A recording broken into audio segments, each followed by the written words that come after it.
I'll just sit here with my sip. Yeah. Nice pickup on the audio there. It'll be like ASMR sip noises the whole way. Dude, if I can make a living on that. On ASMR sip noises? Yeah. Get paid to drink Pepsi. I mean, think about that. I guess later I would have to, like, diversify to make the sounds a little bit different. Like, I would have to have, like, one for Sprite. A different noise for Sprite. I wonder if I wonder if there is a different noise. Like if the consistency actually does change, like some kind of modicum of noise. Put experiment in the title, 1 million views easy. Just like all caps, like experiment. Do Pepsi and Sprite sound different when you drink them? And then that's like 200 million views. You should just do that anyway, because it's like a no effort video that has like a 50% chance of going extremely viral.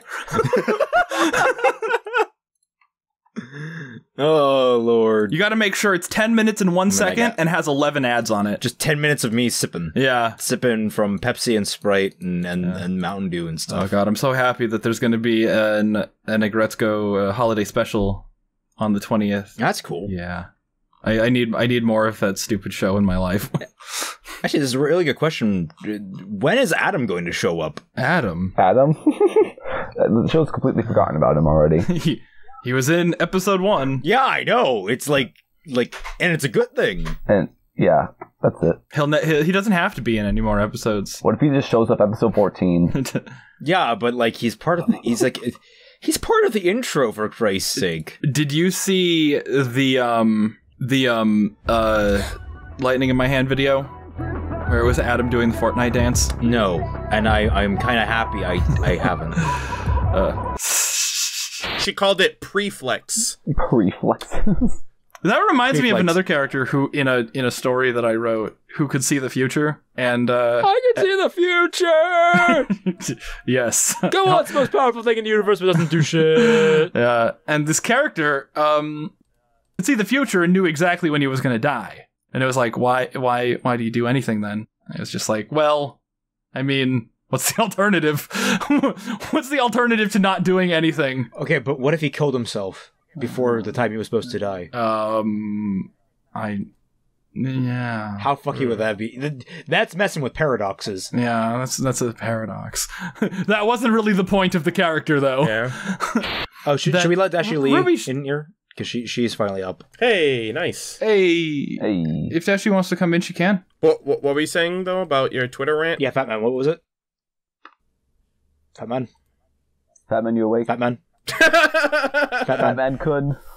Fatman? Fatman fell asleep. Fatman? He fell down, he can't get up. Fatman? Fatman? Fatman? What's happening? Fatman? Might be bad internet. Fatman? Okay. Fatman? Fatman? We interrupted him, so it's just like, oh, did he switch accounts? He's on Mikey Fell now? Oh, he's trying to get Mikey Fell up, I think. Mikey Fell. He's trying to get Mikey Fell up. I see what you did there. Fatman. Fatman. Fatman.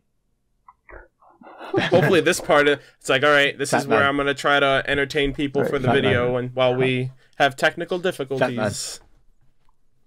Fatman. See, I'm just hoping that someone takes this clip and does it for a fucking amazing remix or something like that.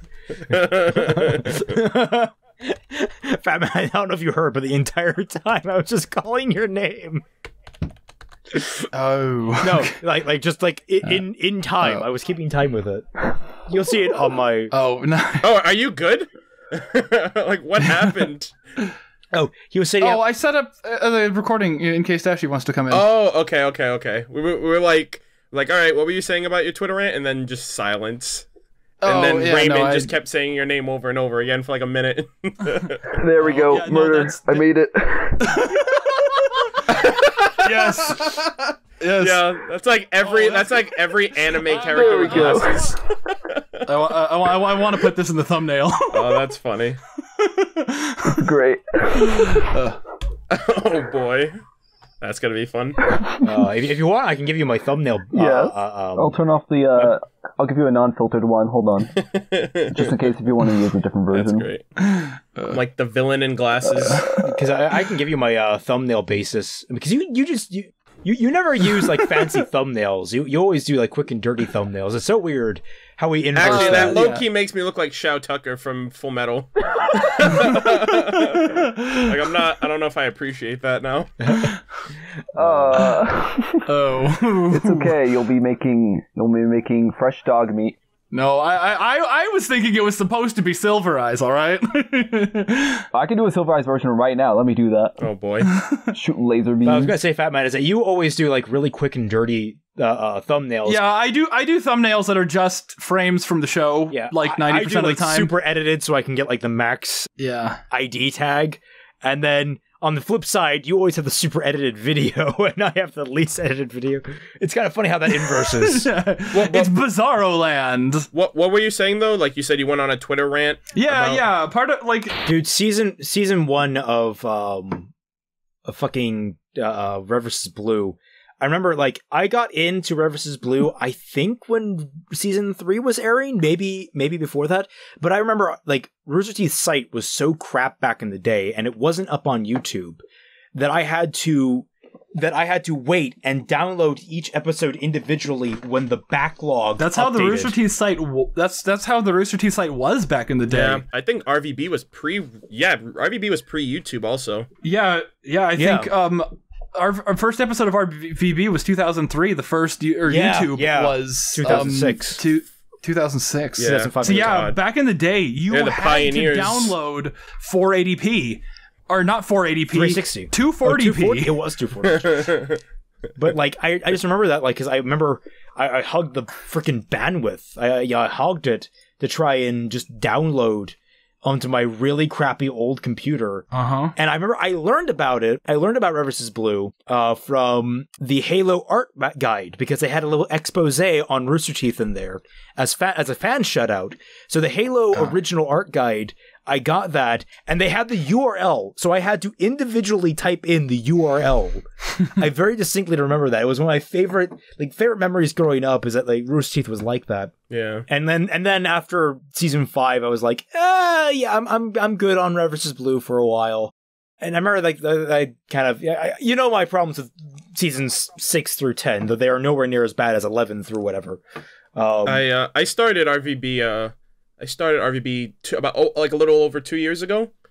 I'm gonna be watching season 10 once Ruby's done. I know a lot of people are like, Arnold, where's Red vs. Blue? It's been 4 months, you haven't watched it.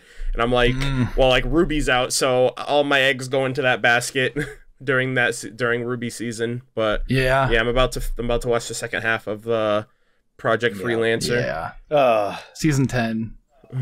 Because they are brutal as hell and have ridiculous requirements for passing. I'm clapping for you. I'm not sinking. Hey. You're back. Hey. Because I'm back. You know what? All your singing. You need to drop a cover album one of these days. And I will always love you. I'm sorry for the ear bleeding. It's fine. I mean, you got to check the clipping somehow. Well, I'm not even recording yet, so I mean... Oh, so that was just for us. Yeah, that was just for you guys. All right. I don't know where to put this. Cancer corner or cute? Well, that's a bad sign. Put it in cute stuff not safe for work if those are the two options. Oh, do you see what it is? What is it? No. Ow!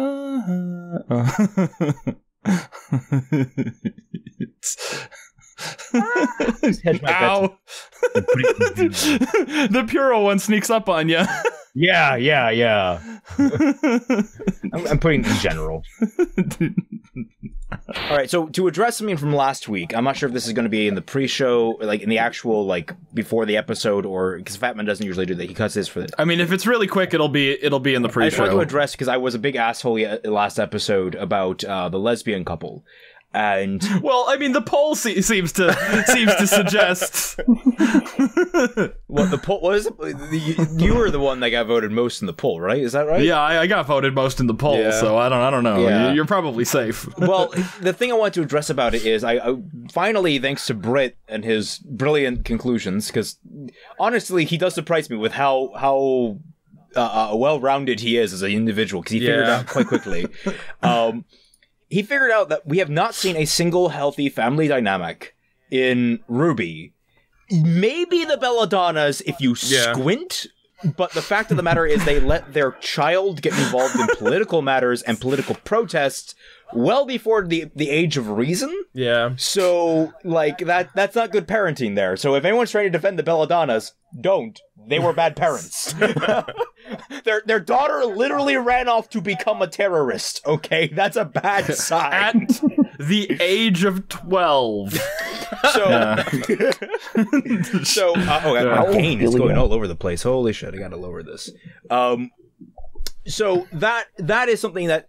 So when the first healthy family couple that we see just so happens to be lesbians, it's not really... It's just basically, I think, a fault of poor planning. It comes off as diversity pushing when it's not. It's certainly not. It's just... It kind of feels that way when every heterosexual couple we have seen has wound up being god-awful parents, dead, or not even together, and then dead. Yeah. Hi, Pyrrha, how's it going? Yeah. No. It sort of sends an unintentional message of heterosexual couple's bad, gay couple's good, and that's just... that was the alarm that was going off in my head. It's unfair, but you can kind of see where it's coming from. Yeah, So ultimately, I just wanted to clear the air on that. Now that I recognize it, I have no problem with the couple. They are adorable. They have an adorable child. Yeah, I like that. I'm very excited to see where they go with them. Now on to the stuff that will be cut for the post show for sure. I had a couple of dreams last night that were kind of fucked up. Well, one was really good. One actually brought me to tears because You can't say fuck in the first minute of the video. I gotta put this second now.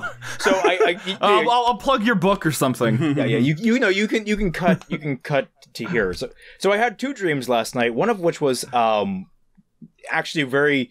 It was the first dream I had. It was very nice, where I actually got to, in a way, meet a lot of my mentor figures growing up that passed away. I actually got to see them again and talk with them ever briefly. And it was weird because I didn't recognize it was a dream, but I recognized the impossibility of them being there. And they kind of acknowledged it, and when they did, they vanished away. And so it's sort of like that moment of, was it a dream? Was it something else? Was I actually talking with them? I don't know, but it was nice to see them again, and that was a very heartwarming thing. Because there was a teacher from high school that I had that passed away in the middle of my senior year. That I adored. He was just absolutely fantastic. He's the reason I love writing so much. He was the one that really helped me solidify my adoration for it. Then my second dream decided to take a crap on all of that. Yikes. And it was so fucked up. Okay, so it was like a film version of a two-man play. And it was sort of a Faustian one where Rupert Gint, of all people, a.k.a. Ron Weasley, if you're not Ron familiar. Weasley, Yeah. Wow. Ronald. He's playing the main Weasley. character in this. And he's like a rich aristocrat from like the 1900s, maybe like the early 1900s, late 1800s, and he's gotten back from like an expedition somewhere, and he's learned basically sort of the idea of fucking Hellraiser, where he's like learned some forbidden knowledge, and like by committing sacrifices in front of these three candles, he's able to get all these riches and wealth and benefits and stuff. But, like, the whole play is about him realizing that the third candle has burned down to the bottom, and he kind of starts getting panicked about it. And the reason it's a two-man play is it's him talking with his butler. The very last scene of the play is him sacrificing his butler. Off-screen, quote-unquote, you only see, the shoes of the body on the ground. Mm-hmm. Oh. But then... Poor butler. The most fucked up part is when Rupert Gint goes naked, puts on a skin suit with a Barney Rubble. and starts Barry, edit out this episod. horse. And I'm just Oh like, no! what? the Hello, woke up. demonetized? I was like, Demonetized. well, Oh god. Hi, YouTube review guy. I hope you're having a nice day. brain, what the fuck? Oh boy.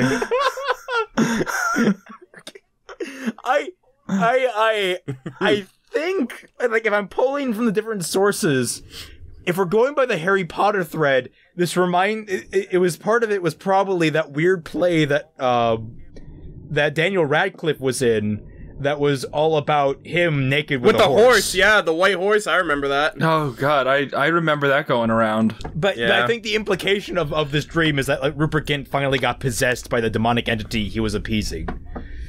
I don't fucking know. It was weird. So one thing I want to mention, because this was brought up last week. So, really quick, like, I'm awful when it comes to, like, commenting on videos. Like, if I could have the chance to actually, like, verbally talk to someone, I would choose to verbally talk to someone over sending them, like, a text message or a DM or something like that. So I could have easily done that by now. But regarding the discussion you guys had last week, since you brought up, clarifying the lesbian couple, Fat Man, how do you still feel about Talk not blocking when she was fighting Maria? I wish she hadn't. I wish that she had a different fighting style from, everybody else. Yeah. Yeah, that I don't know. That is, I think, the legitimate complaint from last episode, which is the fighting style doesn't reflect it. It doesn't reflect the semblance. Yeah. Yeah, it doesn't reflect the semblance. A lot of characters have fighting styles. So or, I was thinking on that, and I actually brought that up. So I was talking to a friend. I was like, I was watching your guys' review, and that was something that you were, like, really, like, hammered about. Like, why does she block? Or, if she has this semblance that's like, basically makes her unbeatable. And we kind of came to the conclusion that a reason for that could be the fact that if you run out of your aura, you can't use your semblance. So despite the fact that her semblance makes her basically your aura is both your shield and, like, your mana pool to which you can use your semblance. So, and the clock is a representation of the duration, like if she's uninfluenced by taking damage.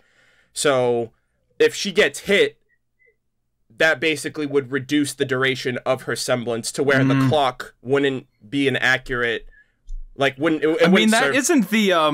That isn't what the actual director of the fight said, because she went on Twitter. Melanie Stern, I think, was the one who directed the fight. That wasn't what she said. When she went on Twitter to clarify what the semblance was. What is she? I actually liked British Ninja's response to that, which was when it was like, yeah, she doesn't want to, like, show her card, she doesn't want to like broadcast. I think that was Raymond's defense. Ninja's was that after the 60 seconds, she takes all of the damage that she took during the fight, like, all at once. Okay. That's like, I mean, if it worked that way, it would make sense, but that's just a really bad semblance then. Yeah. Not that all semblances have to be great or anything, but, like, I would argue it's a glass cannon semblance. That's what it is. And that no, it's not. It's the opposite of that. Oh, so. Because she's invulnerable for 60 seconds. And like, if she's invulnerable for 6 seconds, but then after that, she's useless. That's the opposite of what a glass cannon is. Like, her opponent doesn't know that her semblance is time-based, so if she can kill them within that time frame, she's good, but after that, she's fucked. Fat Man, a glass cannon is something that's incredibly powerful for, like, a incredibly small amount of time, and then completely useless. A glass cannon is something that can't take a hit, but can dish it out.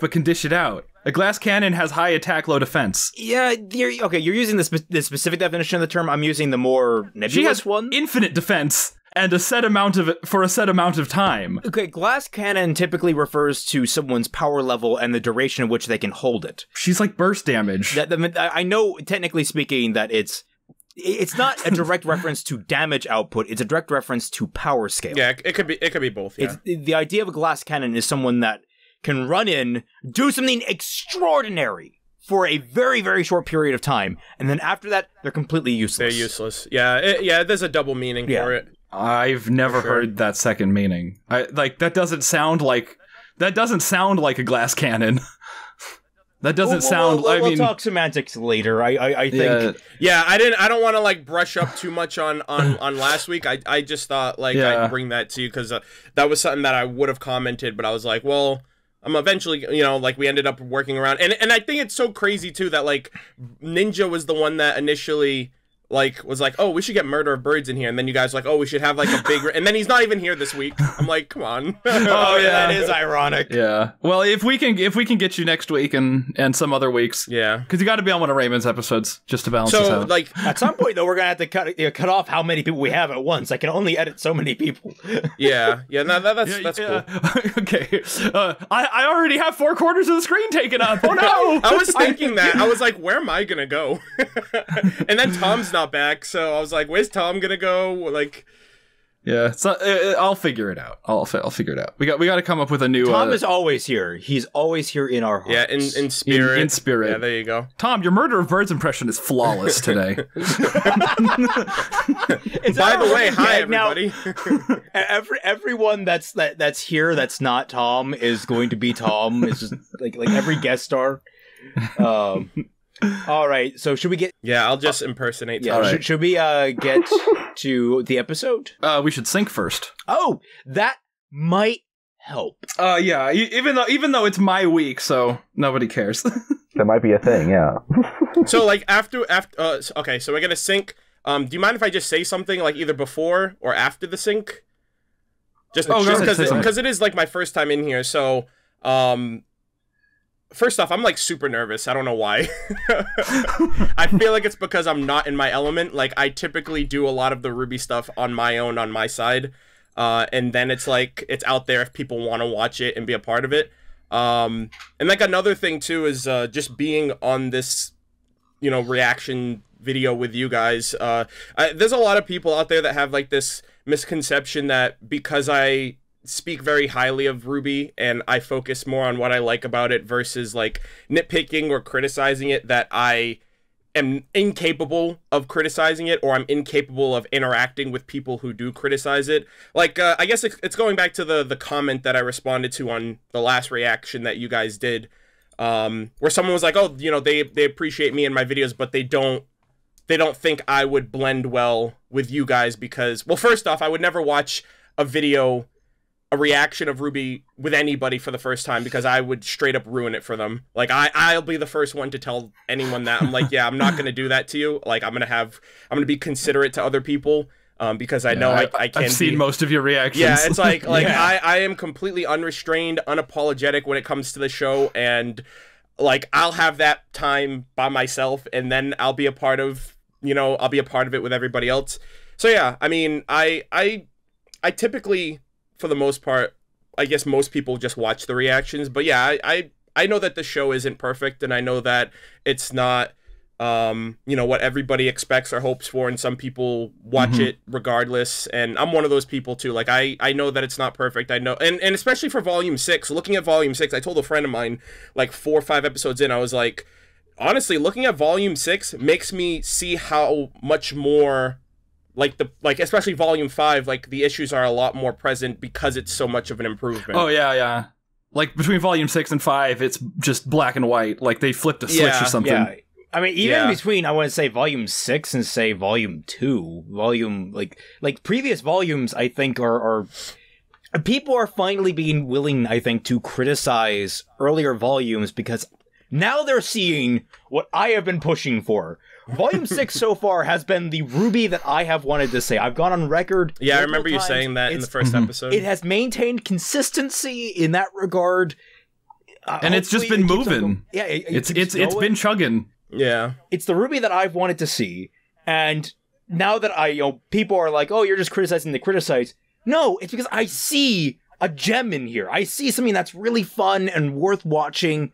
And I see it dragged down by poor planning and poor writing.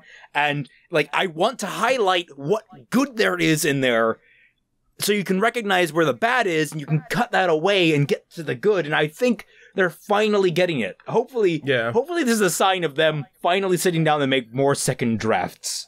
Yeah. Yeah, really. Yeah. And part of that's lost too on people, because like I remember before I actually like started talking to you guys, like I remember somebody met, this was last year I think, like early last year. So I was in a live stream and someone brought up Fat Man, and then after that stream I like went to his videos and I watched his videos, and I was just like, dude, this guy just fucking hates the show. Like what? like is he just like, he's just hating on, like I obviously went into that. I was like, does he really like? And that's like one of the first things I asked him when I spoke to him on Twitter. I was like, do you like RWBY? Like that's like I personally just needed to know for myself, because it was just so hard to tell, because there's just a lot of harshness, you know, behind the commentaries and the critiques and the reviews and stuff like that. But no, like you guys, like the big thing is just like it's hard for me to like believe that people out there really think that you guys, like you and I or any of us, can't just get along or just be friends or just enjoy the same thing because of our opinions. Yeah. Or like a lot of people think that enjoying something and criticizing it are mutually exclusive. Yeah, yeah. That's the thing that always gets on my nerves. It baffles me so much because, like, I mean, you can poke holes in the Dark Knight all you want. It's fun to poke holes in the Dark Knight all you want. I love shows, and in the middle of them, I always make witty, sarcastic comments, trying to just completely deadpan the logic in them sometimes. One of my personal favorites is, I'm really enjoying the first season of Arrow. I'm finally starting to get through with my dad, and how many times, do they have a party sequence? Like, every single episode, they have, like, a mandatory party sequence, and so I always check that off. I am not shitting you. Every single episode, they have a mandatory party sequence of some sort. It's very similar. I watched the first 3 seasons of the Flash, and that show also has some, like, scenes that it's just like, oh, it's gonna happen. Like, there's moments like that in the Flash where it's like they always have this happen in an episode, like, oh, I'll go talk to this person. There's always someone going to like clarify, like, I'll go talk to him. Take a shot every time they say that. Well, then there's my personal favorite. My personal favorite from Arrow is when characters just so happen to run into each other when it's like the most dramatically convenient. Yeah. And it's like they're always like, oh, I didn't expect to see you here. And I'm just like my personal favorite thing is that coming out of this, I have a character that the idea of a character of just like, what are the odds of running into you here? And like he just sits there for a minute and you start seeing like equations like forming around his head as he actually tries to figure out the probability of running into that person. Is like, and the odds turn out to be 1 to 1. Yeah. It's just like, and he figures out, oh no, it makes complete sense for them to run into you here. Nice.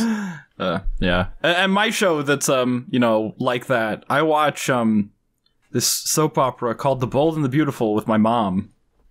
And that's like a soap opera that's been running for 30 years. Oh wow. And I watch it and I see the writing. Like, I can just see every decision on a writing level that goes into, like, where, like, because it's been running for 30 years. They have the pacing, like, in a box.